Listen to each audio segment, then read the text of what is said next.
আসসালামু আলাইকুম ওয়া রাহমাতুল্লাহি ওয়া বারাকাতুহু। আলহামদুলিল্লাহি রাব্বিল আলামিন ওয়াসসালাতু ওয়াসসালামু আলা আশরাফিল আমবিয়াই ওয়াল মুরসালিন। সম্মানিত দর্শক, আশা করছি সকলে ভালো আছেন। আলহামদুলিল্লাহ, আমিও অনেক ভালো আছি। অনেকে জানতে চেয়েছেন যে মহিলাদের ঈদের নামাজ পড়ার নিয়ম কি, বিষয়টি আমাদেরকে একটু জানিয়ে দিবেন। মহিলাদের ঈদের নামাজ সম্পর্কে আলোচনা আমি করব ইনশাআল্লাহ তাআলা। তার আগে একটা বিষয় আপনাদেরকে বলে রাখি, মুফতিয়ানে কেরামের যত মাসালা মাসাইলের কিতাব আছে, এই কিতাবগুলোতে কিন্তু মুফতিয়ানে কেরাম মাসআলা লিখছেন যে মহিলাদের উপরে ঈদের নামাজ ওয়াজিব না, পুরুষদের উপরে ঈদের নামাজ ওয়াজিব। তো পুরুষরা আমরা অবশ্যই ঈদগাহে গিয়ে ঈদের নামাজ আদায় করব।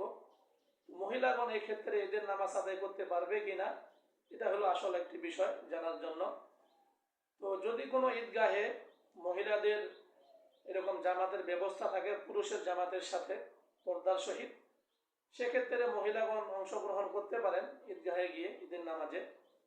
তারপরেও কিন্তু এটা অত জরুরি না যে মহিলাদেরকে ঈদগাহে যেতেই হবে, যেহেতু পর্দার ব্যবস্থা আছে।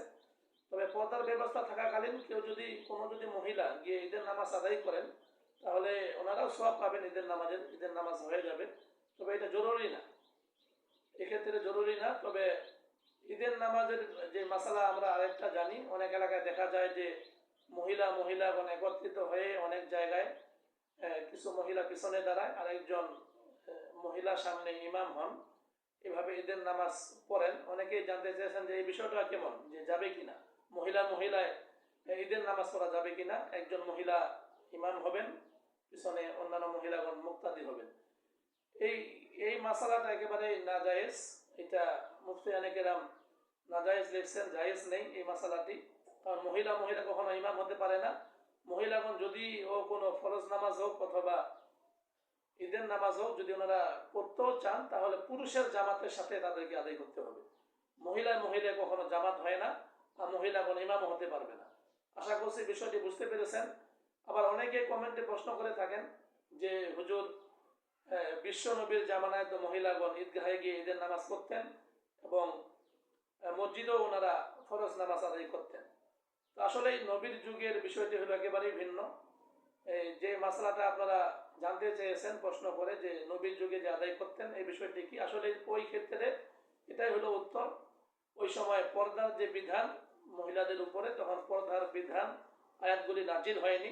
এজন্য বিশ্ব নবীর যুগে ওই সময়টাতে মহিলাগণ ঈদের নামাজ মসজিদে গিয়ে পড়তেন বা ঈদগাহে গিয়ে পড়তেন। তবে পরবর্তী ক্ষেত্রে হযরত ওমর রাদিয়াল্লাহু তাআলা আনহুর খেলাফত কালে, শাসন আমলে হযরত ওমর রাদিয়াল্লাহু তাআলা আনহু কিন্তু একেবারেই বাধ্য করে দিলেন মহিলাদেরকে যে খবরদার কেউ ঈদের নামাজ অথবা অন্যান্য কোনো ফরজ নামাজ পড়ার জন্য বের হওয়া যাবে না, তোমরা তোমাদের ঘরের মধ্যেই তোমরা নামাজ আদায় করবা, ঈদগাহে বা মসজিদে আসার কোনো প্রয়োজন নেই। তো আশা করছি বিষয়টি বুঝতে পেরেছেন। খুবই গুরুত্বপূর্ণ একটি বিষয় আপনারা জানতে চেয়েছিলেন। আজকের এই আলোচনার মাধ্যমে আশা করছি আপনারা বুঝতে পেরেছেন যে মহিলাদের ঈদের নামাজ নেই। তো যে এলাকাগুলোতে মহিলাগণ ঈদের নামাজ আদায় করেন, আপনারা আপনাদের বাড়ির মহিলাদেরকে বিষয়টি বুঝিয়ে দিবেন এবং এই ভিডিওটি বেশি বেশি করে লাইক, কমেন্ট, শেয়ার করে দিবেন, যেন আপনার দ্বারা এই মাসাইলগুলো অনেকে যেন আরো দেখতে পারে, জানতে পারে। সকলে ভালো থাকবেন, সুস্থ থাকবেন, এই কামনা রেখে আপনাদের কাছ থেকে বিদায় নিচ্ছি। আসসালামু আলাইকুম ওয়া রাহমাতুল্লাহি ওয়া বারাকাতুহু।